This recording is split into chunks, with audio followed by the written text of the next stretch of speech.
तो फिर भी दीपेंद्र सिंह हुड्डा राज्यसभा सांसद है, वो कह रहे हैं कि बीजेपी जो है ईडी और सीबीआई के डर से जो है ये आदमपुर का उपचुनाव हो रहा है। बीजेपी बताए जो कह रही थी कि काला धन लेकर आएंगे, वो काला धन वाले नेताओं को बीजेपी में लेकर आ रहे हैं। कोई बहादुरी की बात नहीं है, चिंता की बात उनके लिए होना चाहिए कि इतने ज़्यादा लोग कांग्रेस में थे, वो सब छोड़ के क्यों जा रहे हैं, कांग्रेस के टुकड़े टुकड़े क्यों हो रहे हैं। सबसे बड़ा मुद्दा आदमपुर चुनाव में बाबा राम रहीम दुष्कर्म के आरोप में जेल में गए हैं। वो जब आते हैं तो उस पर भी उनको पैरोल मिलती है, उस पर विवाद होता है। अब रणबीर गंगवा ने जो बयान दिया उस पर बवाल जारी है कि एक दुष्कर्मी बाबा में इतनी आस्था क्यों है बीजेपी। हरियाणा की राजनीति की बात करें तो आज आदमपुर उपचुनाव को लेकर पूरे राज्य में जो है वो राजनीतिक सरगर्मियां बढ़ी हुई हैं। हर पार्टी जो आजमाइश कर रही है, इसके लिए हम बात करेंगे आज कृषि मंत्री जेपी दलाल जी से। सर, सबसे पहले बात करें कांग्रेस की तो भूपेंद्र सिंह हुड्डा पूर्व सीएम कह रहे हैं कि आदमपुर में किसी भी पार्टी के पास कोई प्रत्याशी नहीं था। हर पार्टी का प्रत्याशी जो है वो कहीं ना कहीं पूर्व में कांग्रेस ही रहा। तो क्या मानते किसी पार्टी के पास कोई प्रत्याशी न होना कांग्रेस से वो किसी न किसी तरह से हायर करना या बुलाना? देखिए, यूँ तो आज़ादी से पहले देश में जो आज़ादी का आंदोलन था वो कांग्रेस के नाम से ही होता था।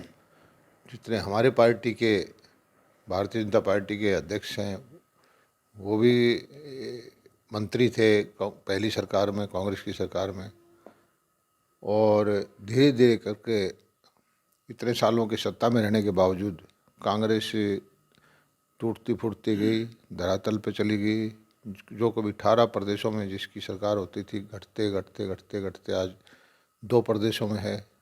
चुनाव होंगे तो राजस्थान के लोग कहते हैं वहाँ भी साफ है, छत्तीसगढ़ में चुनाव होंगे वहाँ भी साफ है। तो अब जो है इस चीज़ को क्लेम करना कि कांग्रेस में रहे हैं लोग, ये कोई बहादुरी की बात नहीं है, चिंता की बात उनके लिए होना चाहिए कि इतने ज़्यादा लोग कांग्रेस में थे, वो सब छोड़ के क्यों जा रहे हैं, कांग्रेस के टुकड़े टुकड़े क्यों हो रहे हैं। कांग्रेस ने जो नीतियाँ अपनाई वो गलत थी। कांग्रेस ने जो देश का विकास करना चाहिए था वो नहीं किया। कांग्रेस ने परिवारवाद, क्षेत्रवाद, तुष्टीकरण की राजनीति बनाई, वो गलत था। और आज का युवा अच्छी तरह से समझता है जो नेतृत्व मोदी जी के रूप में दुनिया दिखा रहे हैं, अंतर्राष्ट्रीय स्तर पर भारत का जो डंका बज रहा है और जिस शिद्दत के साथ गरीबों के कल्याण के लिए योजनाएं लेके आए हैं, तो प्रत्येक भारतवासी जो है महसूस करता है कि आने वाला वक्त भारत का है और भारत की प्रतिभा का लोहा दुनिया मानती है।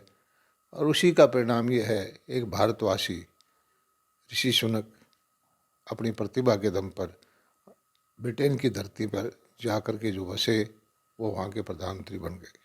मैं उनको धन्यवाद देता हूँ। किसी न किसी रूप में ये भारत की प्रतिभा को दर्शाता है।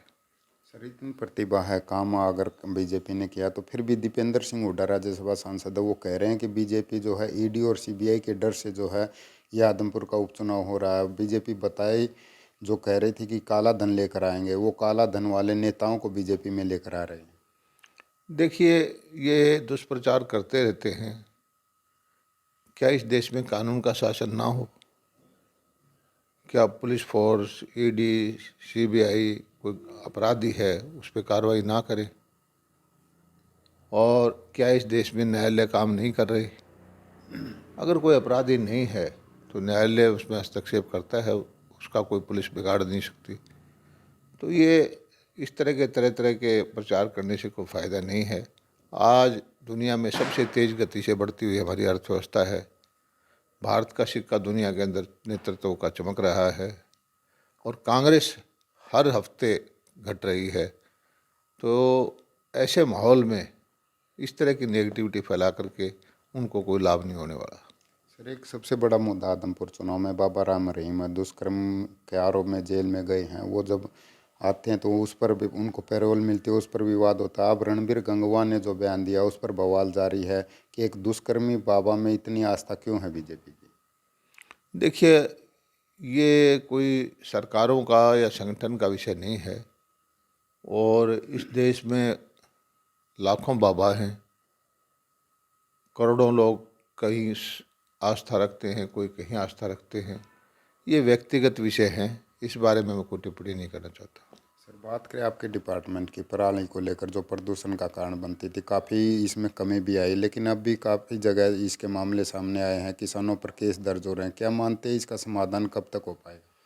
पराली के लिए हमने हरियाणा में बहुत किसानों को जागरूक किया है, बहुत सारी मशीनें दी हैं, इंसेंटिव दिए हैं, पराली के खपत के लिए उद्योग लगाए हैं, इंडियन ऑयल का प्लांट भी लगा है और हरियाणा सरकार ने ये भी कहा है कि सरकार एमएसपी पर पराली खरीदने को तत्पर है, तैयार है।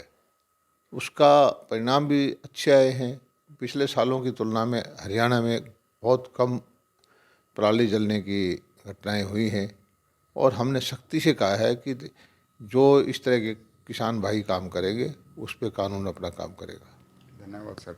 यदि कृषि मंत्री जेपी दलाल, जिनका साफ तौर पर कहना है कि कांग्रेस जो कह रही है कि वो उनके जो भी प्रत्याशी हैं वो कांग्रेसी है, तो ये चिंता का विषय है, न कि गौरव का विषय है। और कांग्रेस को चिंता करनी चाहिए कि आखिर क्यों कांग्रेसी उसको छोड़कर जा रहे हैं, कांग्रेस टूट रही है। और इसके साथ ही उन्होंने स्पष्ट किया है कि जो पराली को लेकर जो समस्याएं हैं, जो प्रदूषण होता है और जो केस दर्ज हो रहे हैं, उसका भी समाधान सरकार की तरफ से किया जा रहा है। और जल्द ही एक दिन ऐसा आएगा कि कोई भी पराली नहीं जलाएगा। इसके प्रबंधन के लिए सरकार हर संभव प्रयास कर रही है। हरियाणा तक के लिए कैमरा पर्सन अमन कुमार के साथ जगबीर घनगस।